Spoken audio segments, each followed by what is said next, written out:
Ladies and gentlemen, this is the main event. Fight fans worldwide, you've tuned into the #1 undisputed boxing podcast today. This is the Boxing Breakdown.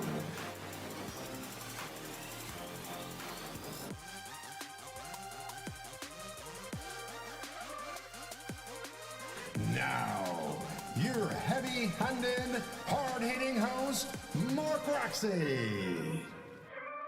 What's up? And welcome to another edition of the Boxing Breakdown. I am your host, Mark Roxy, and I'm delighted to be with you today. Thank you for joining us. If you are on YouTube or Apple Podcasts or wherever you get your podcasts, thanks for listening today. And you guys are in for a treat. You don't even know what's going to happen today unless you follow us on Facebook or Instagram. You really don't know what you're in for. You are in for a major treat. And so I'm going to talk a little bit about, actually, you guys, if you listen to the podcast for many years, you know who my favorite fighters are in this boxing game. And today we're going to talk about one of my favorite all-time fighters who I have the pleasure of having on the program, James Nathaniel Toney, born August 24th, 1968, the same year I was born, is a professional boxer. He basically competed from 1988 to 2017. He held multiple world championships in 3 weight classes, including the IBF and the lineal middleweight titles from 1991 to 1993. The IBF super middleweight title from 1993 to 1994, and the IBF cruiserweight title in 2003. Toney also challenged twice for a world heavyweight title in 2005 and 2006, and was victorious for the first time, but was later stripped of his title. Overall, he competed in 15 world title fights across 4 weight classes. Stylistically a defensive boxer, Toney utilizes the shoulder roll technique taught to him by veteran trainer Bill Miller, who had once also trained Ezzard Charles. Toney was an exceptional counterpuncher, inside fighter who often preferred to fight off the ropes. He possessed fast hand speed and respectable punch power throughout his career, and is also noted for his tough way of fighting. Having never lost any of his 92 professional bouts via stoppage, James is one of the toughest fighters you will ever meet. Ladies and gentlemen, without further ado, I would like to bring into the studio, welcome to the Boxing Breakdown, Mr. James Lights Out Toney. What's up?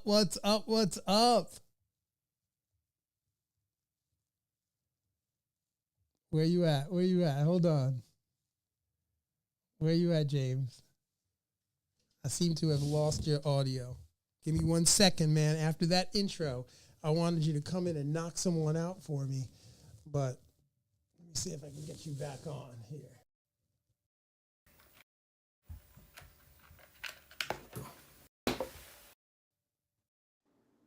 James, welcome to the program. What's up? Hey, There you what's are. up, man? Hey, I want to You got me? I got you, brother. I got you. Hey, you were good. You were great on the announcement, but you messed up on 2 things. Tell me. I am also a light heavyweight champion and a cruiserweight champion, and also I'm one of the heavyweight champions. And also, I won the IBA heavyweight championship, and it don't matter to me. Heavyweight champion, heavyweight champ. Yo, listen.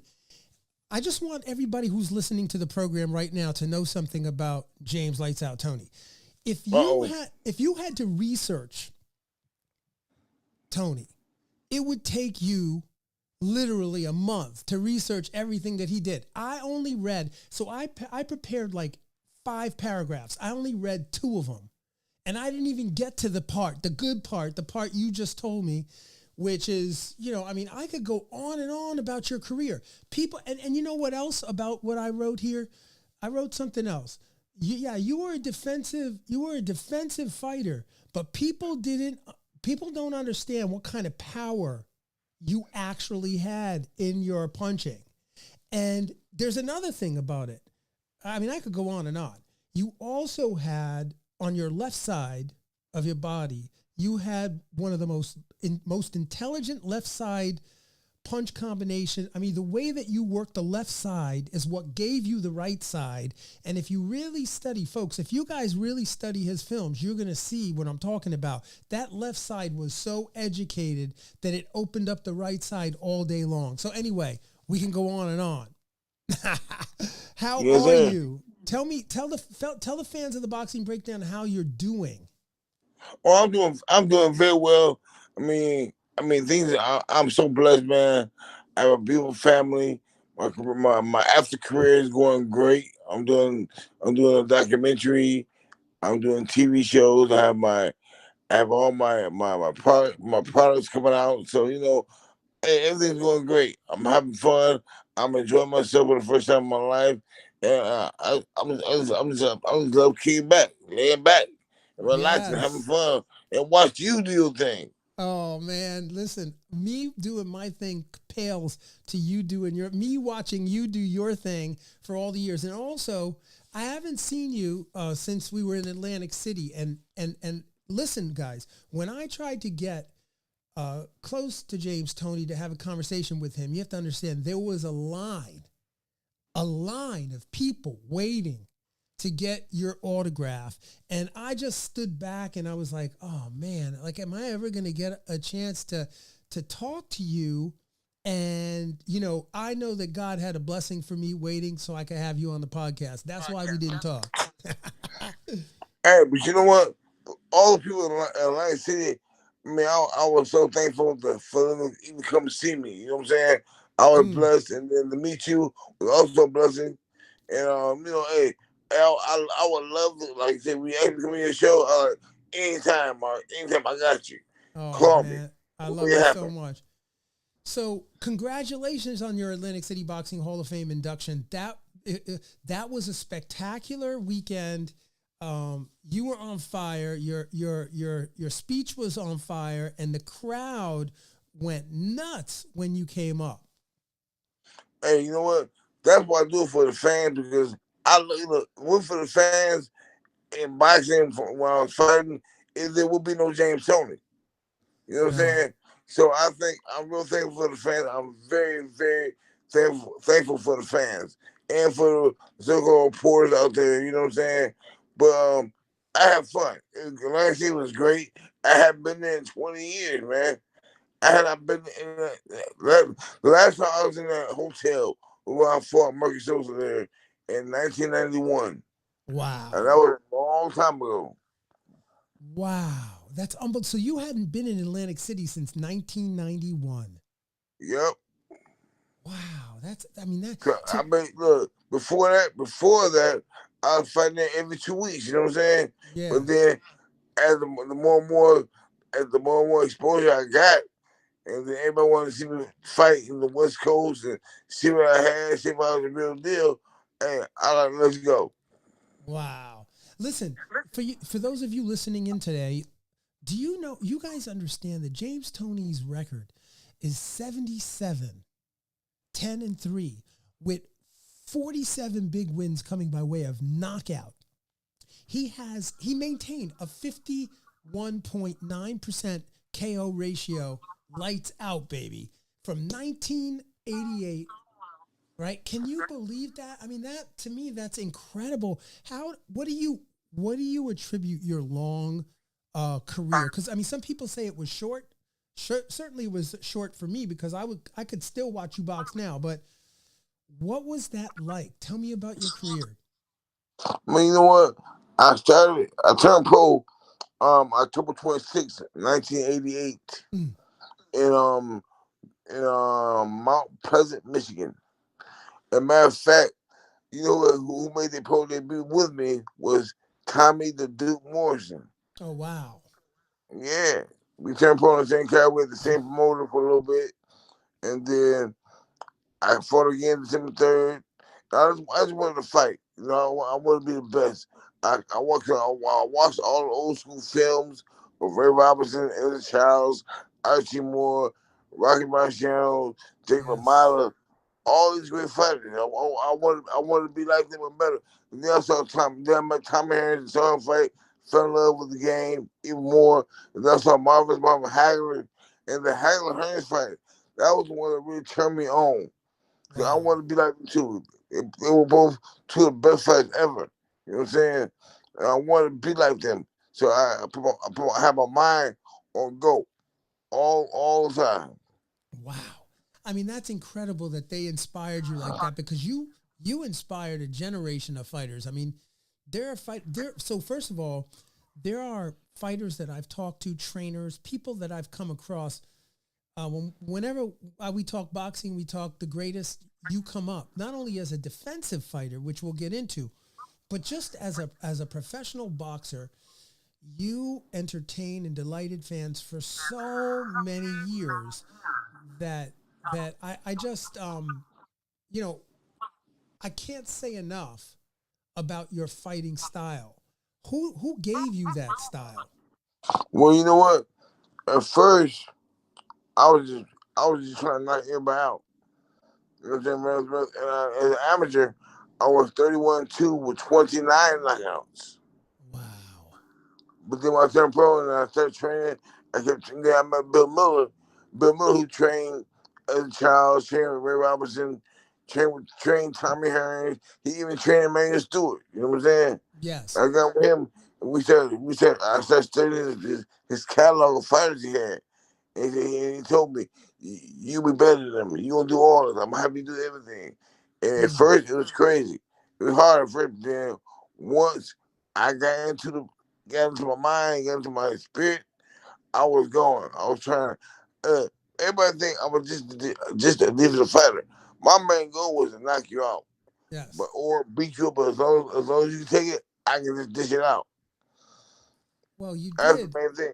It's everybody, but I'm really attacking fighter. You know what I'm saying? I'm Yes. trying to knock the head off. But defense, I picked up from Bill Miller. He taught me that. Told me all my moves because everything he taught as a child and just as a walkout, he taught me. Wow. No, I mean, when you watch your style, you just had incredible eyes, incredible hands, and your defense. Your defense wasn't only your upper body.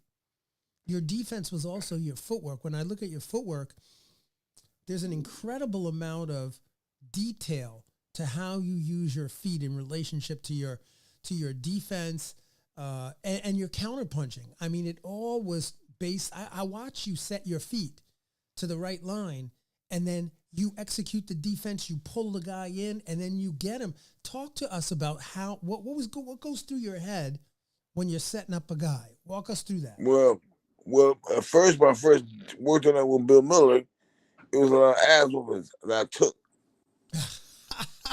Oh shoot! Cause trust me, when you're in Detroit, when Yeah. you're in Detroit back in the day, we had Tommy Hearns, Dwayne Thomas, David Braxton, Willie Edwards, all the great fighters. You either gonna shit or get out the pan. You know what I'm saying? Yes. I, Yes. I had to learn. But then once I became of age, at 18, 19 years old, I started just taking over, doing my thing. And like I said, everything Bill taught me and showed me on film, I went home and practiced every day. Wow. I pretend I was that fighter. Sometimes I'll pretend I'm Willie Pep or Ray Robinson or as a child and try to fight like them. You know what I'm saying? To emulate them. And by the grace of God, I was able to catch on. Wow. So who actually was your favorite fighter? Sugar Ray Robinson, the greatest of all time. Yes. Now, Okay. Ali, he's the greatest, Motivator all the time. Motivator. You know what I'm saying? He doesn't get his fighter. Ray Robinson is because Ali wanted to be like Ray Robinson.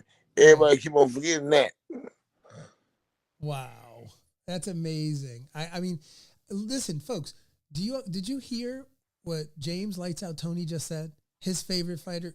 For all you boxers that are out there, we have a lot of boxers, James, that are tuning into the program, and a lot of them listen to the podcast because they want to hear from greats like you, and they want to hear how did you become who you became, and you just told them your favorite fighter. So, folks, if you guys are out there learning how to box or trying to get better at your craft, you need to study James Toney, and you need to study anybody James Toney studied. How about that? Hey, check it out. I studied Ray Robinson, Ezra Charles, Archie Moore, Tommy Hearns, Marvin Hagler. Those are the only five I looked at. Wow. The only five I looked at. And I took some from each and every one of them and tried to put it in my arsenal. Wow. That's amazing. So out of all of the boxers that you fought, I mean, and there are 90 of them, there were 90 fighters that you fought. Who was your toughest opponent? I have two. Mike McCallum was the first one. Mike McCallum was a dog. I told him before the fight, I'm knocking your ass out. He said, no, I'm knocking you out. So we'll see about that. Because the first fight, everybody said he gonna run me over and do this, do that. I said, okay, whatever. But when that bell rang, hey, I was on it. Wow. Second one, hey, Roy Jones was fast. He was the fastest fighter I ever fought. But that was my fault, my bad, because I did not come to the fight in shape. Right. But he got a gift that night. God bless him. He's still good, and he's a great fighter. I take it away from him. Yes. I take nothing away from Roy Jones Jr. Great fighter, fast as hell. Wow. But other than that, those are the only two. Those are the only two fighters who ever gave me problems. Wow. And so for those of you listening in, so James Lights Out Toney fought Mike McCallum at 160 pounds in 1991, December 13th of 1991. And that happened at the convention center here in Atlantic City. And it went the distance. It was a split decision draw. And so you heard everybody know I won that fight. Tell us about that. He know I won that fight. He got a gift. Right. But if I had 40 more seconds in the last round, I would have knocked him out. Yeah, and the scores were very close in that fight. I think Robert Cox had you guys drawn at 114 to 114. He was drunk. Yeah, he was drunk. He was drunk, and then I mean, I get it. That was an amazing fight, and it was could go either way, I guess. Nope. So, and then you fought him again. And the same time I beat him, he ran. He was scared to death. He ran, but I still put him a little bit, and then for a third time, I wiped him out. And then and so then let's fast forward to the Roy Jones fight that took place in November. I think it was November 18th, 1994. You fought at the MGM Grand in Las Vegas, and that was for the IBF World Super Middleweight title. Yes. Yeah, and so walk us through that fight. How'd that go? Well, okay. I'm gonna backtrack this a little bit. Yeah. I fought Prince Charles Williams July 29th at Vegas at the MGM Grand. Knocked him out, 12th round. Right. And then after the fact, I told Bob Arum and Jackie, I said, look, y'all got to August 24th to get the fight with Jones made. Right. If not, I'm going on vacation. I'm done for the year. August 24th came and went. So me and my crew, we were on vacation. Yes. And here we are, September 18th. Jackie calls me. She said, James, we got the fight done. Oh, I said, Jackie, I said, what did I tell you? August 24th, which is my birthday. No, I'm done. I'm on vacation. She said she said the magic words. Wow. $9 million. Oh, okay. I told her, I said, I'll be back tomorrow. And so I heard told everybody get ready to go. Let's go. We gotta leave. I said train for Roy Jones. And they said, when's the fight? I said November 18th. That's not enough time. Wow. I said, what will make it happen? And so, mind you, I fought Prince Charles Williams at 168. And here we are, September 18th. I'm 205. Oh, snap. And so all I did was train to get the weight off. I didn't train for him. Right. I just trained for the weight. And I Right. was tired. I was weak. By the time I got on the scale, if you look at the clip today, you see how dead I was. Yeah. Yeah. And before the fight, and then when the fight happened, I came back in the first round. I told Bill Miller, we ain't got nothing tonight. But he ain't do shit to me. He Wow. ran. He ran. He did what he had to do. He ran. Right. And Well, he landed his shots. He landed his shots, and it is what it is. yeah. But see, I'm the only one he never gave a rematch to. He never gave me a rematch. Cause I guarantee you this: if we had a rematch, it'd have been a whole different story. Well, and for those of you tuning in again, listen. Thank you for being with us on Apple Podcasts, Google Podcasts, or wherever you get your podcasts. But you guys know that when a fighter is not prepared, or the fighter, in your particular case, it was perfect timing for the fight for them because Yeah. you had been on vacation, you're not ready to go, but the Nope. money's so good, you take the fight, and and then there's no rematch offered.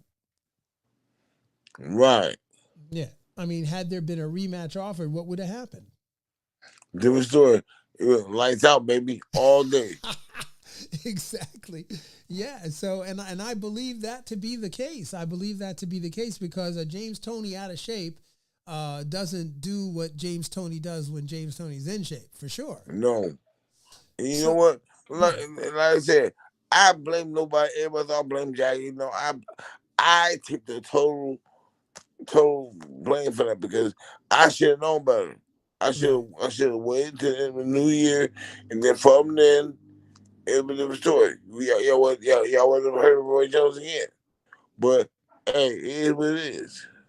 So I have a question for you, Lights Out. I have a question. This is the question.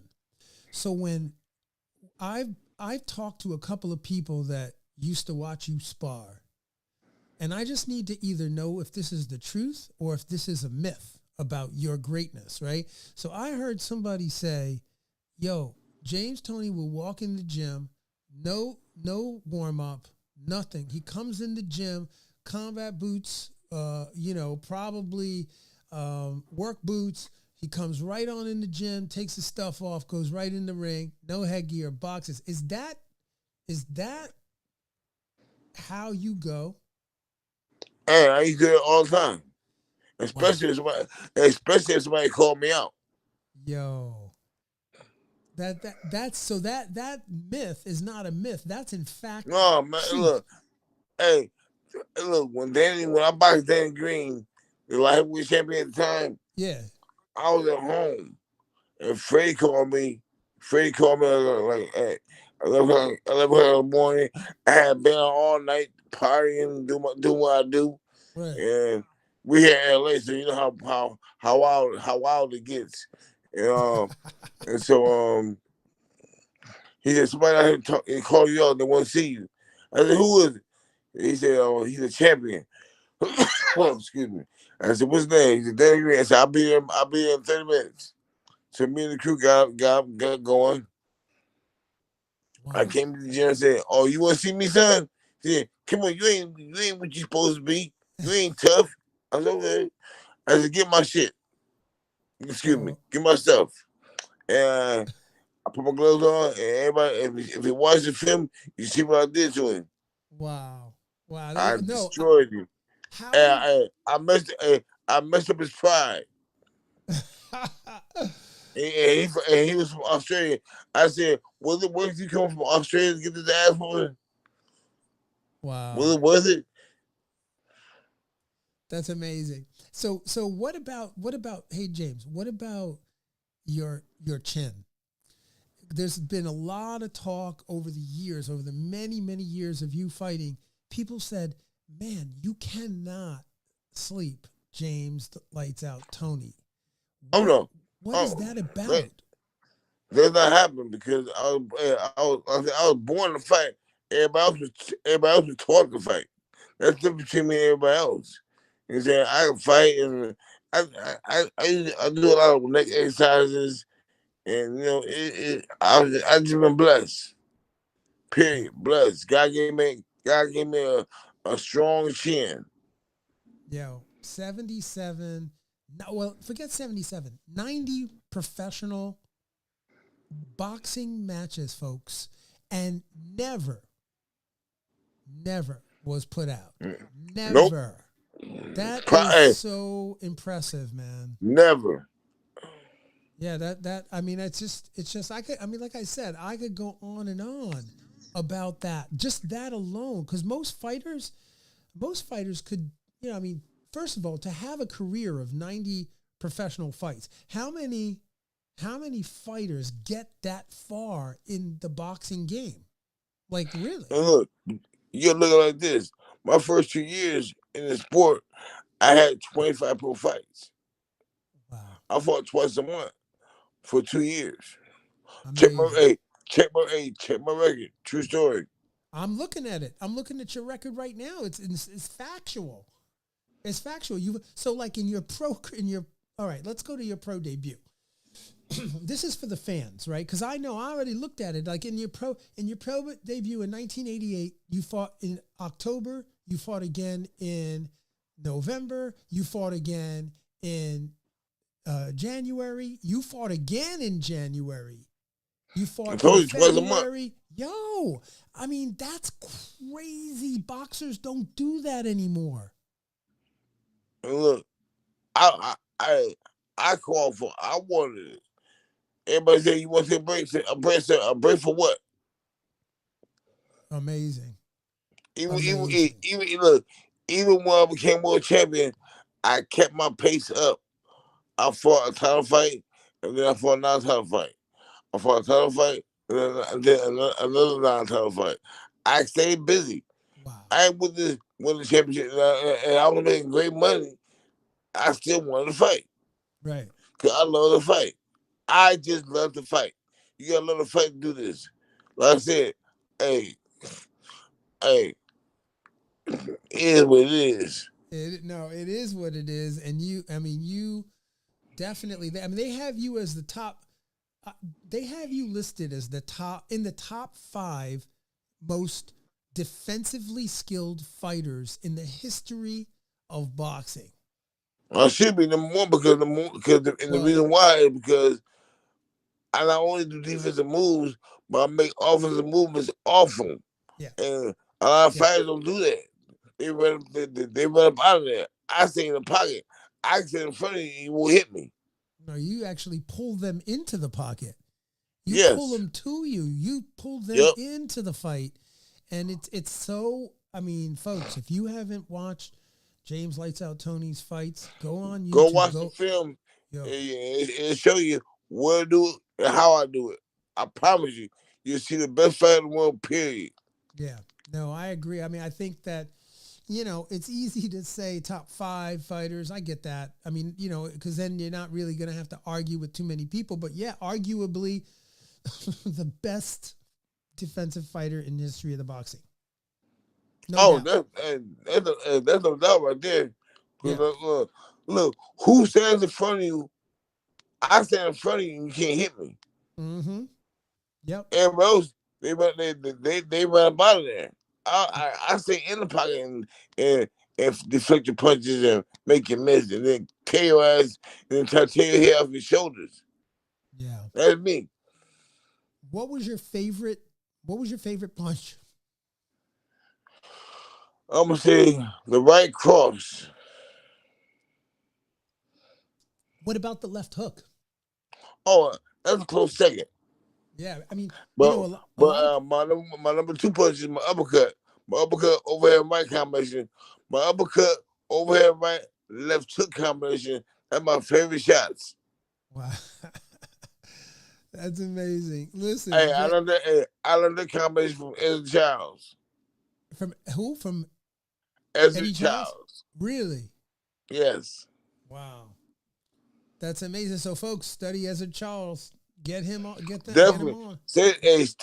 All you fighters out there, all you aspiring fighters out there, go study Ezra Charles, Archie Moore, Sandy Sadler, Jake LaMotta, and they all give you something. Take And, something from it. and James Toney. And James Owen, and Tommy Harris, and Yeah. Marvelous Marvin Hagler. Yes, sir. Yes, sir. Those are among the best fighters ever to play this game, ever Yes, in sir. boxing. You know?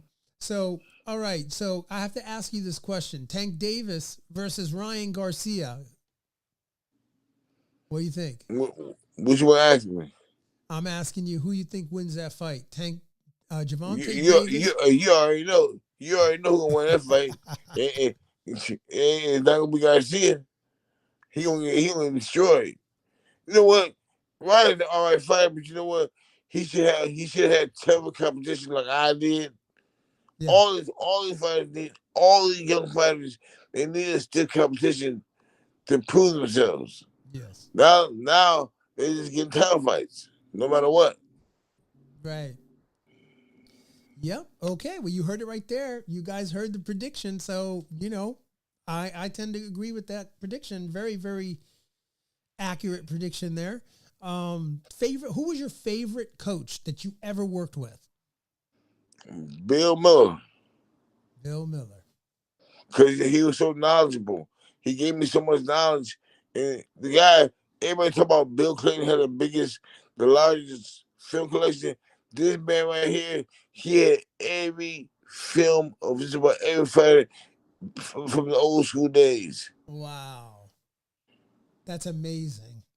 And I used to be lucky enough to go to his house and watch them. It was crazy. So, We would sit there, we watch this guy battling Siki and whatnot. Man, it's crazy, man. Those were good old days. yes, sir. So now you have a son, right? Don't you have a son? Yes, sir. 2 sons, 2 boys. Tell I'm the blessed. listeners about your family. Tell the listeners about your sons. My son James Jr., he's on vacation right now. He don't know if he's gonna be a fighter or a lover. So so you know what? So what I do with that one right there, is when he gets serious, let me know. Right. I Cause get that. I don't want him to get hurt. I'm not gonna do him like Chris Eubank Sr. does. Oh, my son's not gonna be a champion. Uh-huh. I won't say that. Yep. And my other son, he don't want to box. He's gonna be a either a scientist or I have no idea. He don't know or cartoonist. Wow. So I'm blessed. So Amen. whatever they want to do, I'm behind them 100%. No, absolutely. That's great. I mean, that's so exciting that you have two sons that are both doing amazing things. You can't ask for Yes, more. sir. Blessings from upstairs, man. I'm blessed. So tell the fans and tell the listeners what you're up to outside of boxing, because we know you're very much involved in boxing, but let's talk about some of the other things you do, some of the other businesses. Well, right now I have my cigar business. As you know, I've been selling cigars for the Great. last 3 years. James Lights Up Tony Baby Cigars. Matter of fact, my main guy is in Philadelphia. Yes. Yeah, he's in Philly. So he does he makes all my cigars. Great guy. Nicaraguan. I have Nicaraguan flavors and all that. Excuse me, Nicaraguan Cuban mix, and Wow. and I also have my product. I have my shaving cream coming out. I have deodorants. I have Wow. fat burners. Of course, you knew I was coming. The fat burners, I needed it. And then, of course, then on the TV side, I have my documentary coming out, and we're on a few shows, trying to get on a few shows right now. I said, God's been great to me, man. I'm blessed. Oh, amen. God has been great to you, and you sound and you look great. I saw you in Atlantic City, and man, you look great. You look in great shape. You are hilarious. I remember you and Iran Barkley squaring up, having words with each other. You guys are so funny. He always, man, you know what? I try to be cordial towards him. He always was say, "What up, Toney? You want me, man?" Oh my God, here we go with this shit again. He's always talking smack. Always, hey, I just go to events down to have fun, relax, and I don't want no BS. You know, I'm a school man. I love it. I love the people. The people is why I'm here. How I got to where I am today. That's right. That's right. Well, you've blessed us, by being on the Boxing Breakdown. And I can't say enough about you as a human being, and I'm just so happy that you're doing so well in your businesses and you're successful. And I'm sure we're gonna see each other very, very soon. And I just want to definitely. I want to thank you so much for being on the program and hey, Mark, for sharing your story. You have my phone number. You call me anytime. Whenever you want me to show, I'm here, pimp. I got you. Thank you so much. You keep pimping them, baby. I love you, man, and God bless you. And I'll see you very, very soon, okay? All right, baby. Lights out. Lights out, baby. All right. All right, take care. Thank you, man. I appreciate you. Yeah. So there you go, man. You guys heard it right here on the Boxing Breakdown. James, lights out Toney, bro. What an amazing opportunity to have him on the program and for him to talk about what he's been up to and his storied boxing career. Some of the most notable fights that he had were against Michael Nunn, Michael McCallum, which you heard him talk about, Iran Barkley, Roy Jones, Evander Holyfield, John Ruiz. Those were some of the notable fights. But, man, he had 90 professional fights, 77 wins, and 47 of those wins came by way of knockout. So he thrilled the fans for many, many years. He came out of the Crunk Gym. You heard him talk about his time at the Crunk Gym and training with the greats of all time. Grand Rapids, Michigan, same place that the Mayweathers come from, same neighborhood, I believe. And just an outstanding episode of the Boxing Breakdown. I want to thank you all for being with us. Thank you for tuning in today. And thank you for joining us on Apple Podcasts, Google Podcasts, or wherever you get your podcasts. And if you're on YouTube, it's great to see you. Don't forget to smash the like button, hit the notifications, and subscribe. If you want to see us on Facebook or Instagram, you can find us at The Boxing Breakdown. And until the next episode, I wish you guys peace and love. This is Mark Roxy on behalf of the Boxing Breakdown. We are out. Fight fans, join host Mark Roxy and special guests as they break down all aspects of the boxing world, including news, business, management, training, promotions, fan reactions, upcoming events, matchups, future boxing stars, title fights, state of the boxing world, and all the stuff you don't see when you watch boxing. This podcast is released each week on Thursday at 8 p.m. Eastern Standard Time. Live streamed on YouTube, Instagram, and Facebook Live. It's the Boxing Breakdown, hosted by Mark Roxy.